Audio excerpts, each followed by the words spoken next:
Neal, a couple of days after that opening day defeat, now the dust has settled a little bit. What are your reflections, your further reflections on the Dover game? Not much different to how I felt at the time. Obviously we're gutted to lose the game. We did enough to possibly win it, but we certainly didn't deserve to lose it in difficult conditions. The boys did everything I asked of them. They battled, they ran hard, they defended resiliently for 99.9% of the game. And we just had one switch off, one player just, whether he got blocked or whether he didn't do his job, just didn't see it through. And because of that, we found ourselves on the end of a defeat. And that's the fine margins, We've had chances there that you expect Cal Roberts to take early on. And as you know, goals change games. But we're probably not the only fancy team this weekend to not win a game of football. But, that is why football is such a great sport. You said after the game on Saturday that the players were fuming in the dressing room. Can you get a sense that they're fired up for Wednesday after what happened on Saturday? Is there still kind of frustration that you can see, or has it been used into something productive? Well, they're annoyed. They're annoyed because they've lost a game of football. I think they would have accepted that the pitch made it difficult to get our game going. And, if we come away 0-0, they would have accepted it's a good clean sheet. It's a point. All the effort and the preparation we put into it's been rewarded in some way. They're annoyed because we've lost. Now, that doesn't then fire us up for the next game because we've lost. Sometimes it can go the opposite way and make you more desperate to win the next game, which doesn't always end up being the right thing. So we've just got to get back to where we were before. We're trying to win a game of football. The lads are desperately playing for the shirt and want to do well, and they want to have a great season. I'm confident that we will get there. It's always hard early season. It's always hard to get points on the board at the start and build that momentum. Obviously, the result wasn't what you were after, but what were those positives that you could take from that game on Saturday? Well, we looked at after the York game, we didn't defend well. We didn't have that tempo and energy in our performance. Physically, we didn't run hard enough in the York game prior. So they were all the things that we tried to address during the week in the build-up. And the stats that we got back were, physically for the players were phenomenal. We just found it hard on a tough pitch to get our game going. And Dover were a big, strong, quick team and played to their strengths. And we had to dig in and battle and do all the nitty-gritty that keeps you in a game of football. And we did that. And like you say, it's, you can't always be free-flowing and score lots of goals. And, if we'd have come away 0-0, we'd have said, okay, the shooting boots weren't quite on today, but we've dug in. And we, by and large, we did that bar one switch off from a set play. And that's the frustrating thing. I know no fans in the ground is hugely frustrating, and it would have been great to open the home season with a packed Meadow Lane. But as we know at Dover, the pitch was suspect to say the least. How much are the players looking forward to getting back to Meadow Lane, playing on a pristine surface, because your teams love to play football? Yeah, of course, but we are looking forward to it. There's no guarantees that the quality will be there even on a good pitch. We've just got to keep chipping away and working Altrincham on a high after coming up through the playoffs, and they've got a good point on their first game in difficult conditions as well. It's not easy, and I think the Dover and then Stockport losing and Yeovil drawing and all this kind of stuff just shows you how competitive the league is, and even the fancy teams have to do everything right to try and get a win. I just want to talk about coronavirus very briefly, Neal. We can see in the sporting world at the moment that not just in football, but we're seeing outbreaks within team environments. We're seeing games being postponed and cancelled all over the place. I just wanted to know if there were kind of any special rules and regulations for the players outside of what the general guidance is at the club to make sure that they are taking the responsibility, or are you trusting the players to use their common sense? No, we've had several conversations with them in-house where, we've gone back through what's expected of them both here and what's expected of them when they leave.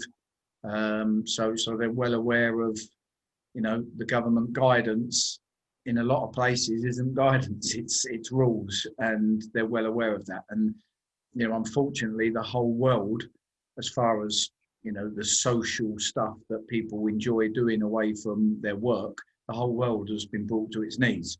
And, you can't be out later than 10 o'clock, even in the hotel before the game the other night. We all had to wear face masks everywhere unless we were sitting down to eat, and you was all, the whole hotel had to shut down. Everyone had to be in their beds by 10 o'clock in a hotel. And that's, that takes a bit of getting used to, but that's the world we live in.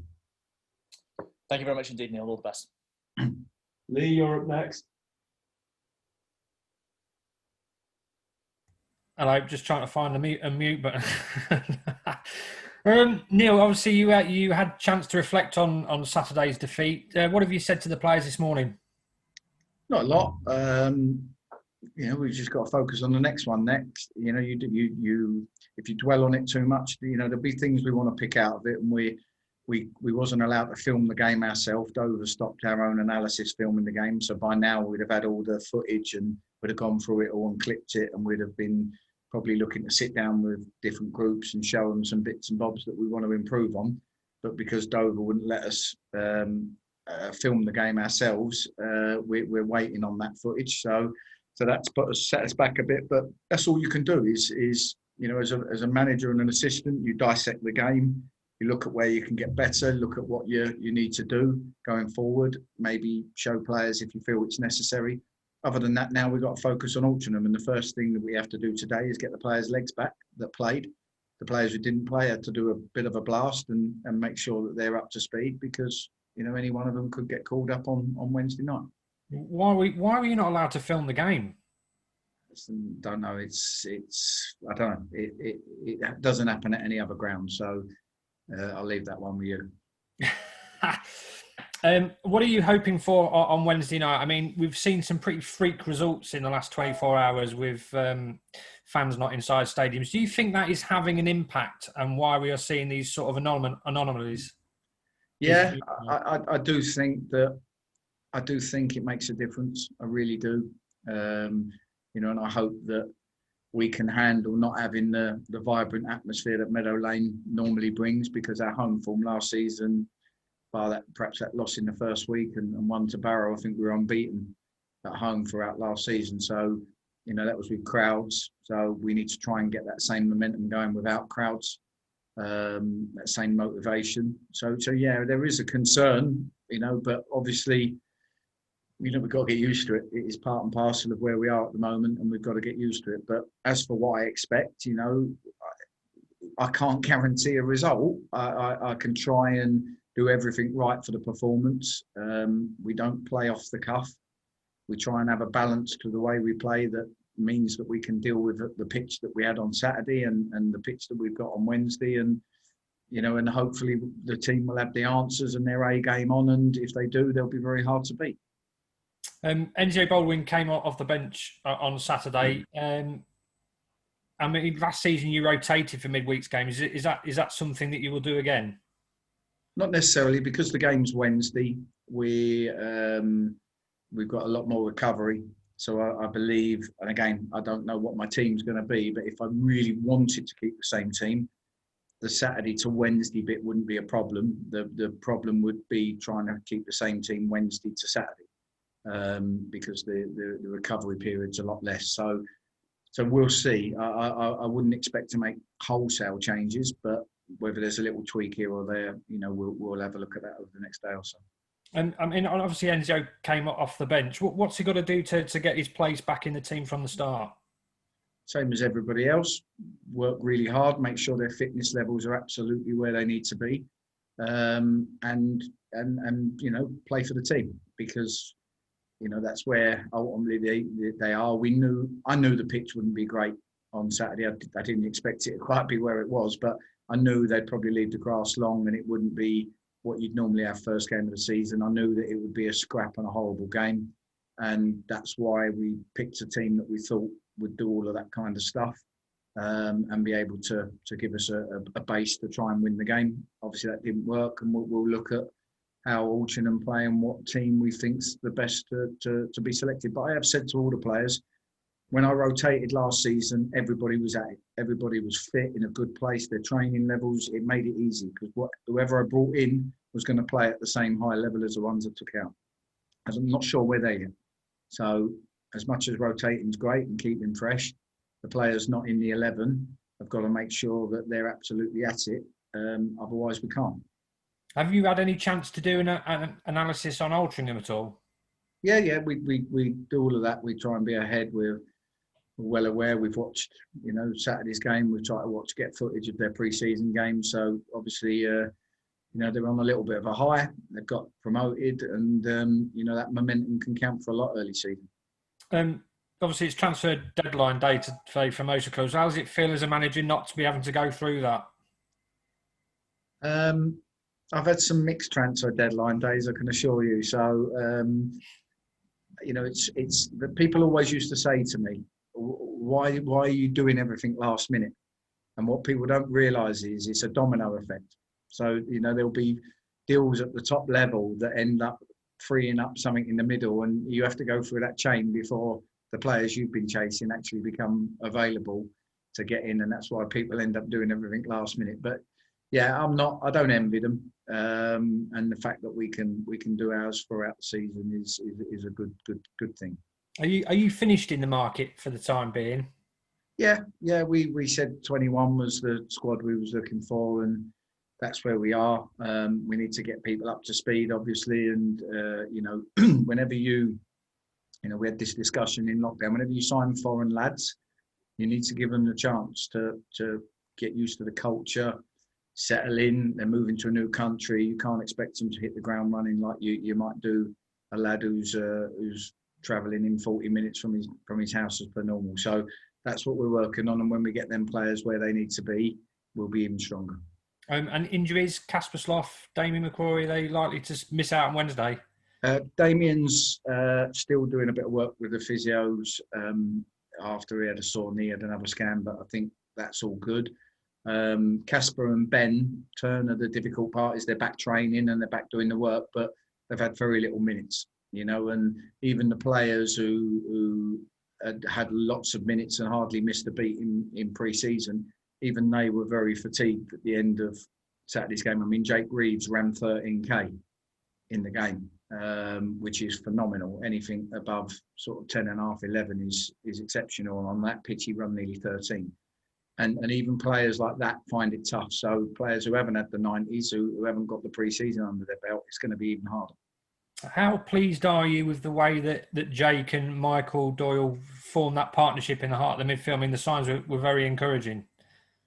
I think when you put two good players together who know how to play the position, both of them can run all day. They've got incredible stamina. So that engine room will, has got the legs to keep going. That's great. And they're both good footballers. So, but we've got other options, obviously, and we can add bits and bobs into there to change the dynamic of it. Brilliant, mate. Thank you. Thanks, Lee. Jay? Well, hi, Neil. Just a few follow-up questions on the back of what we've already asked, really. You mentioned there that Altrincham into this game at Meadow Lane with a lot of momentum behind them, but on the pitch, what are you expecting from them? They're good in their transitions from defence to attack. They look like they've got a game plan when they haven't got the ball on how to try and get it back and ask questions of you. And they move through the thirds quite well. They've got a nice mix to the way they play. They don't just boom it long and pick up the bits and turn you in the channel. So we'll have a different test to what we had on Saturday in that respect. And they will try and play and find spaces in the thirds. So yeah, we'll have a different challenge. But obviously, whatever they're doing has worked very well for them. It's hard to get out of any league, and they got out last year and beat York in the playoffs to get to the final. And we know how strong York were when they came a couple of days ago. So it'll be a tough challenge. Of course, it's the first one at Meadow Lane this season. Just how important is it to keep that place a fortress if you'd have a successful season? Yeah, that's what we want to do. Obviously, last season it was. But we had to overcome a little bit of adversity last season to get there. We didn't start well in week one. It was a tough start at Meadow Lane, and we built some momentum as we went along. So, the one thing we know is we want to get off to a good start. You want to get points on the board, but we also know that this time last year, after 3 games, first week we had 1 point, and we still managed to to kick on and do what we need to do. So there'll be no panic buttons pressed. We do want to start and be better than we was. And we need to get them performances high. I thought they were fairly high on Saturday with as far as competing and work rate. We just lacked a little cutting edge on the pitch and messed up with one situation late on. And just funny for me, we've mentioned kind of like the impact that COVID is having on some of the teams, and although that fans can't come and watch you guys play at Meadow Lane, but still, how much does it mean to you and the squad to still be able to play these competitive games of football? I think, you're at the point where it's a livelihood situation. If we wasn't able to play these games, what then? It's a scary thought. What then for what we've been trying to do? What would the owners have to do at that point? How would it affect us all? And all of a sudden, we fought so hard to put this club back, or try and get this club back where we think it needs to be, and that could all crumble. So the fact that we're playing football gives us an opportunity to try and find our way through this pandemic. But obviously, the one thing I was praying for was, and when I spoke to a lot of people in lockdown, a lot of our fans in our phone calls, it was, can't wait. I'm going to appreciate you guys coming back to Meadow Lane even more than I did before. But obviously that's not happened. Well, brilliant. Much love, Wednesday. Thank you very much, Neal. Thanks, Jake. Alex? I know just a few things, if that's all right. In terms of sort of getting promotion, I know Saturday wasn't the ideal start, but getting a big solid start in the first few games, how important is that? Yeah, you've got to try and get points on the board. You don't want to play catch up. So, I'm not going to lie and say we don't want to win games, but it's very, very difficult as a manager. You have to focus on the performance, the output, the details, the set plays, which we didn't do well enough the other day, obviously cost us the game. The defending, the effort, the transitions, all that kind of stuff. But then obviously we work very hard at how we play with the ball. And as I've always said, my remit, whatever shape we play, is to get the players in the final third with the number of bodies we need to be in there to do it right. And it works. I know it works. I've seen it work. And then the players need to take the risks and make things happen. And I do believe if we stick with that, momentum will come. Are you starting to get used to playing games behind closed doors? No, I hate it. It's horrendous, and I'm not making any excuses. It's horrendous. I mean, the other day our subs had to be up in the stand, and the stand wasn't behind us. The stand at Dover was across the other side. So, when you want to make a sub, you have to almost on the microphone call somebody down from a mile away. It's really, really horrible not having fans there, not having that atmosphere there, but we're going to have to deal with it probably for the next few months for sure. So I've seen that I think BT Sport are going to be there on Wednesday night. Does that make any difference to the players and how you sort of prepare or anything? That might make a difference to the club because they can't get any money in streaming it. No, I don't know. Maybe, playing on telly for some players is a bit of motivation, the platform to show a wider audience what you can do. My messages won't change. We're trying to win a game of football. It's very difficult no matter what size club you are and what fans think. It's difficult to win games of football. You have to get a lot of things right. And so, Altrincham obviously just got promoted, first time in the top tier of non-league. So it's a massive game for them to be coming to play county. And sometimes we see these sort of smaller clubs, they really come flying out the blocks at the start. How do you how do you plan to be ready for that? Well, we have to be ready for everything. I think the one thing I know is that teams come to Meadow Lane and they'll raise their game. They're playing against a big club with a lot of history on a fantastic pitch in a fantastic stadium. So every game Notts County play in this league is a tough game because everybody wants your scalp. And that's why the good teams have to have that mental resilience to be able to cope with that. And that's what we try and instill in this group. And they did it well last season. And we need to carry that on and do it even better this season.